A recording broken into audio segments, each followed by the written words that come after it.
1 September 2025 पासून काही नवे नियम लागू होणार आहेत, ज्याचा थेट तुमच्या खिशावर परिणाम होणार आहे. हे बदल काय आहेत ते पहा. पहिला आहे एलपीजी गॅसचा भाव. महिन्याला गॅस सिलेंडरच्या किमती बदलतात.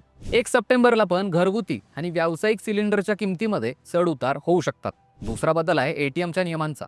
काही बँका एटीएम मधून जास्त वेळा पैसे काढले तर एक्स्ट्रा चार्ज लावणार आहेत. त्यामुळे डिजिटल पेमेंटचा वापर करणं फायद्याचं ठरेल. त्यामुळे आर्थिक नियोजन करावं लागेल, नाहीतर खिशाला कात्री नक्की लागेल. तिसरा महत्त्वाचा बदल आहे क्रेडिट कार्डचा. एसबीआय बँक 1 तारखेपासून क्रेडिट कार्डचे नियम बदलते. आता ऑनलाईन गेमिंग, सरकारी पेमेंट्स किंवा काही दुकानांमधल्या खरेदीवर रिवॉर्ड पॉईंट्स मिळणार नाहीत. शिवाय ऑटो डेबिट चुकलं तर 2% दंड आणि पेट्रोल पंप, परदेशी व्यवहारांवर जास्तीचं शुल्क लागेल. चौथा बदलणारा नियम म्हणजे चांदीच्या दागिन्यांचा. सरकार चांदीच्या दागिन्यांवर हॉलमार्किंगचा नियम आणतंय. 1 सप्टेंबरपासून हा नियम सुरू होईल. पण आता तो ऐच्छिक आहे, म्हणजे तुम्हाला हॉलमार्कवाले किंवा नसलेले दागिने घेता येतील. त्यामुळे चांदीच्या किमतीवर यामुळे थोडाफार फरक होऊ शकतो, पण बाजारात पारदर्शकता येईल. आणि पाचवा आणि शेवटचा नियम आहे पोस्ट ऑफिसचा.